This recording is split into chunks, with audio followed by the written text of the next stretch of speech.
Hi, I'm David. Welcome to In the Workshop. Today, for a start, I'm going to try and sort out the last couple of issues with the router table. And then after that, I've got a job that I've got to sort out in the micro workshop. So join me in a second.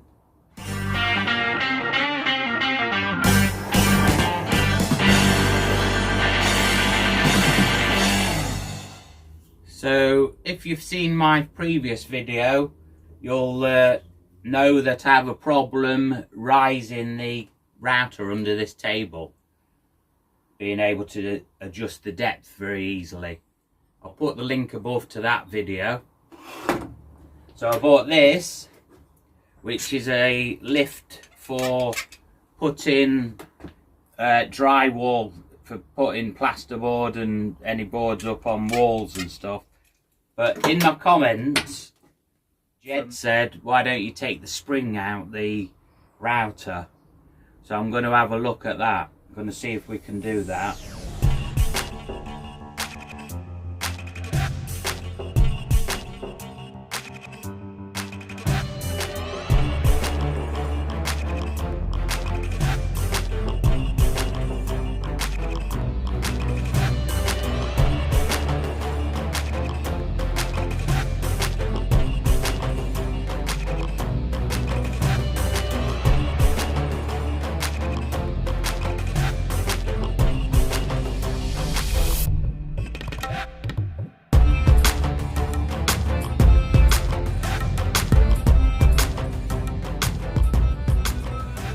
In the comments from the last video, I had a load of good ideas, from people that are trying to sort this out.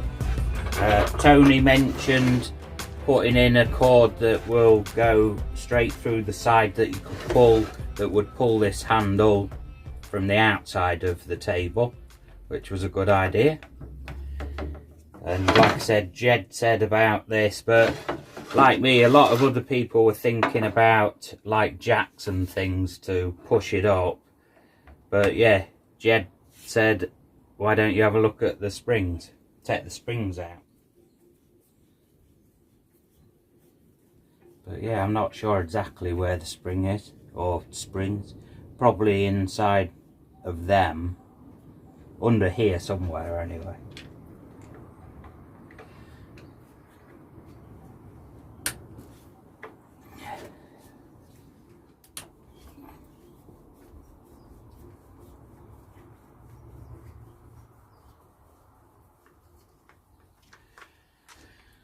Yeah, thought so.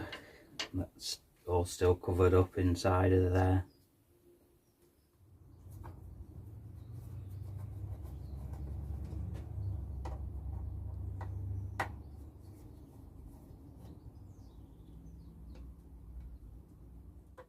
When I have this fixed under the bench, it has got these locking parts there on the threaded rod there, which means that I can set the depth when I get it sorted and then just lock these off so it won't be able to drop down. So if there isn't any springs or anything holding it, I could, this is fine adjustment part, but I could just get the height that I want, just turn them and lock it, and then I'm sure that it's not going to vibrate and move the depth. So that's pretty good that it got that.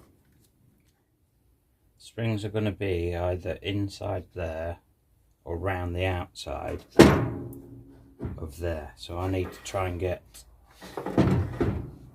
that to completely release and come out. So I'm not sure where I want to be. What I'm going to do is just keep stripping it down until I get where I want. Till I get to find the springs. I'm wondering whether I can undo all this lot and make this part come off so I can see where it's all attached.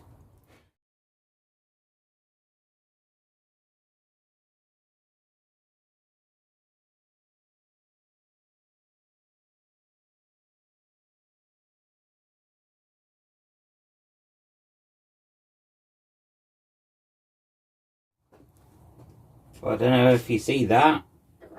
It just popped out, so it's easier than I thought. Didn't have to undo any of this. All I had to do was take off this locking nut there, this nylock nut, and that, and then just release it with the arm here, and then it just comes all the way out, and then the springs are there. Look, there's two springs there, so that's simple.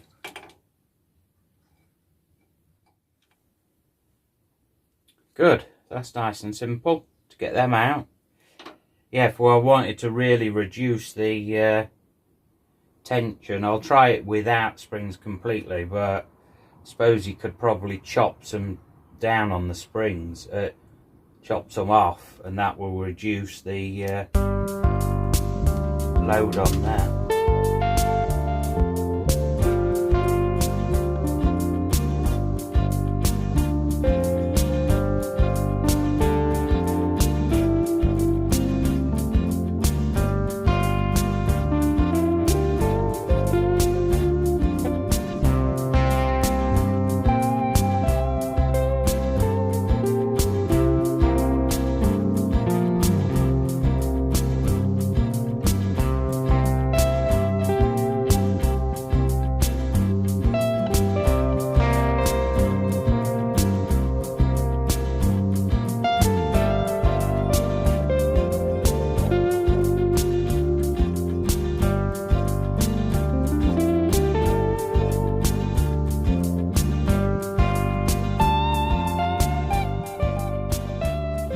Right, so now we've got them springs out, this works a treat. So like I say, this just hooks underneath, because it's just got that piece there, and it's just like a speed clamp. You just do it up like that and release it with that. So at the minute, this what's holding that in place is that lever up there. So if I release the lever, and it drops down. So I'm finding this really easy to use. I'll show you. So yeah, it's that easy to use that I can do it. I don't mind doing it with two hands, because this one, all you do is do that, and that's moving it up. Or I can release it, move it back down again. That's working really simple. I find this is simpler than using the little lifts I have that I've got.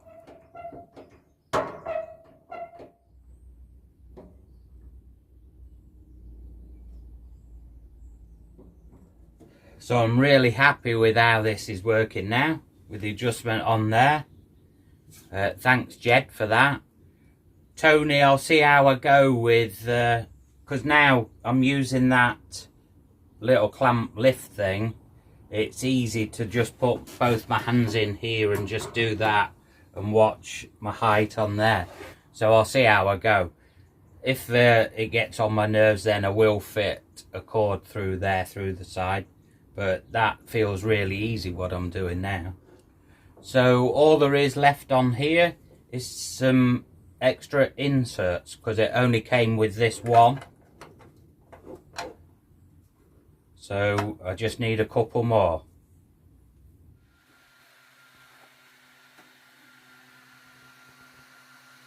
Insert that I've got for the router table, the only one, I've measured it up using calipers, and I created this in Tinkercad, software that's on the internet that you use.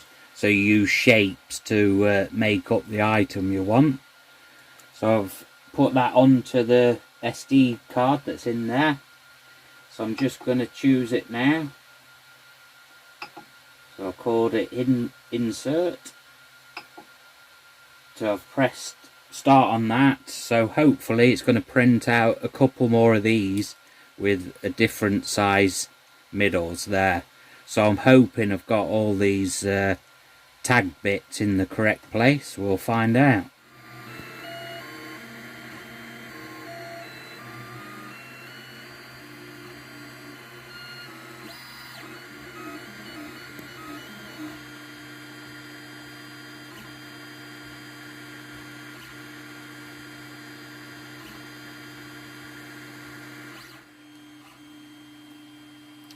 Right, let's just leave that to it.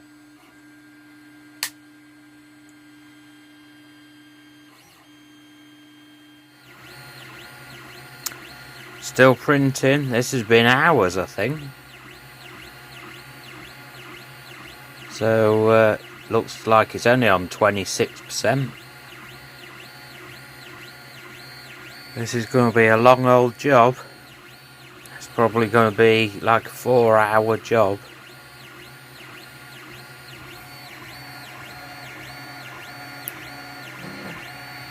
There we go, it's done. It took 4 hours.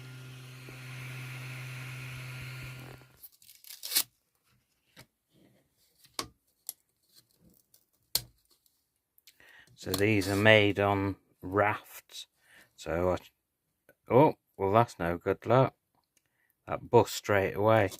On the real ones of these are sort of springy. This is ABS. Says it on there. And this is PLA. So that's a bit rubbish that they are. Oh, look at these tabs that I've put on. Don't seem to have any spring to them. They just snap off, I look.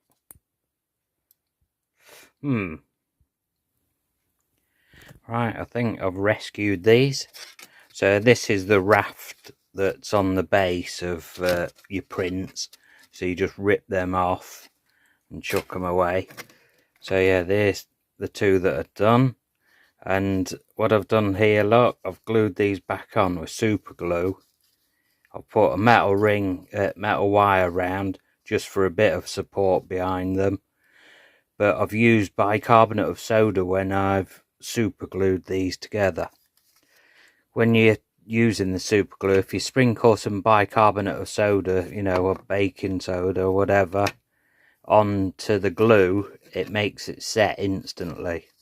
And not only that, it works as a bit of a filler. So now behind them tabs, they feel pretty strong now. So behind the tabs, they've got the super glue with bicarbonate of soda and the wire to sort of give them a bit of support. So hopefully now these will work. We'll find out. These are the inserts that I was making last night. So as I said, it was a 4-hour print, so I was up till just before 1 o'clock waiting for them to finish. And like you see, the pieces snapped off really easy, but now they're super glued and with the wire insert in there to give them a bit of strength.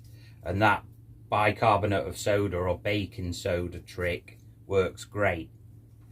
I recommend that if you can't get something to stick or it needs to fill the gap a bit. But now these fit.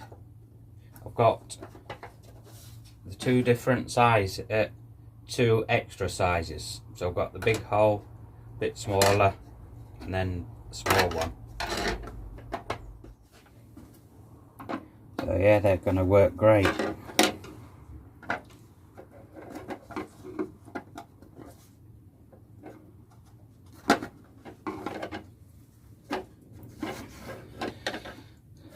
So this works great now. It's all sorted and done. So I can have it in use. Just got to load it up with the router cutters in the holders and put things in the shelves at the bottom. Might as well use them while they're there. And yeah, it's all done. So this is the tool that I'm using to lift it now. Lift the router. And it works a treat. So thank you very much, Russ, for giving me this router table. It's much appreciated. Right, now we need to get into the micro workshop and we're going to upgrade the laser cutter. So join me in there. So here we are in the micro workshop. So what I want to do is upgrade this diode laser to this one. So this is a 2.5 watt and this is a 5 watt. So like double the strength of that one. and the wife kindly bought me this for my birthday. So we need to try and fit it onto there, but there is a problem because this is physically bigger than this one. So what I've done here is I took some measurements of points of where this diode fits onto this plastic piece here, the clamping part, and took some points of measurement, and hopefully what I've done is I came up with this 3D print. So I'm hoping that with a bit of modification and cutting here that I'll be able to fit this onto there and hold that laser there. So let's see how we get on. So I've wired this laser up to check it all so that the cabling's the right way around and everything, and it does work. So I know that the laser works okay. It's just fitting it onto here. So let's get this unclamped. So yeah, this 2.5 watt. What I was trying to do is just be able to cut through some thin plywood just to have that option, but this 2.5 watt one has a job doing it through anything. But I have fixed this on the side of here just to try it, test it, and I think you'd probably, the most that this would probably be able to cut by the test that I was doing with it was probably about a 2mm thick 2mm thick ply. So obviously the higher you get, the better. So you're probably better off trying to get a 10 watt or a 15 watt, but they start getting a bit pricey when you get up there. But you can see the difference in size there. Hopefully this fits round. I left this cut out for a bit of cooling, so you know, so that it's just not completely enclosed. And hopefully if I take this and chop it across here, cut it, that we're going to be able to drill through here and be able to attach this onto there. That's the plan. Right, so what I'm going to try and do is hacksaw this off. So I need it cutting across there. So let's see how I get on.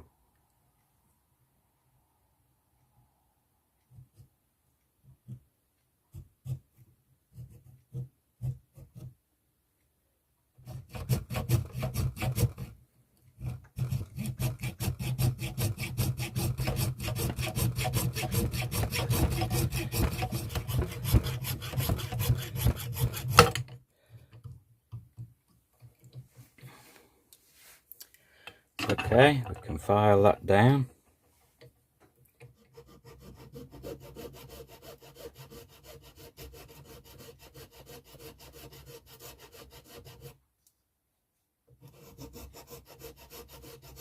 Needs a bit more filing yet to get a better mating surface on there, but I'm getting there.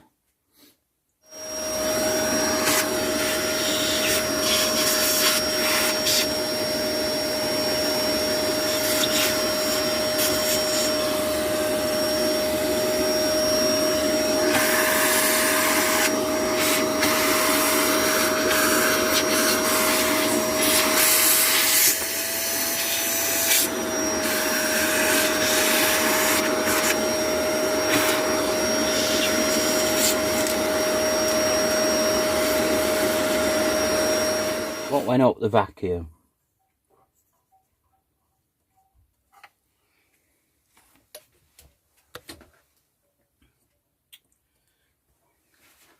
What you heard there was the nut off the other side of there just go up the vacuum cleaner. At least it's nice and easy to get to, because this is the vacuum that I used to extract the dust, the fumes off here. It's got a HEPA filter on it. It just gets rid of a bit of the smoke. So at least I found it. That's good. So I've got all that filed down, fitting nice. So now we've got to mark out a hole on there to drill. Mark it out and drill it so I can put a bolt through it.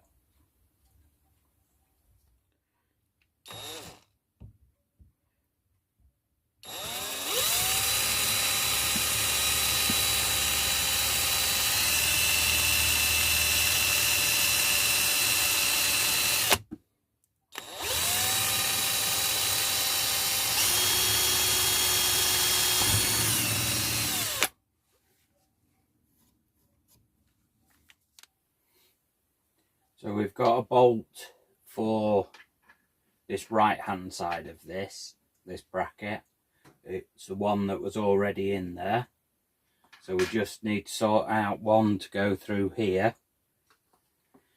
So I've got these little bolts. So I want to cut it halfway, about halfway on the threads there. And I'm going to use a wing nut behind inside that bracket so that it can't come undone because it can't move because of the wings, but I will have to file a flat on the side of it to get it far enough behind this side.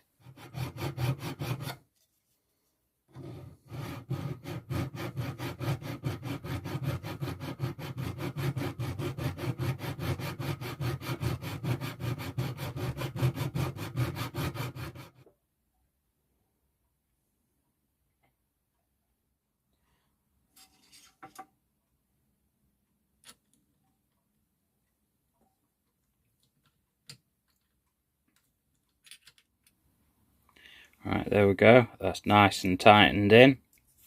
So we've got the bolt on that side. And then it's got the original one going through into this side. So that's the laser upgraded. I've fitted some stops on, some end stops on there. So I've got them on the X and Y axes. But I haven't bothered putting them on the Z.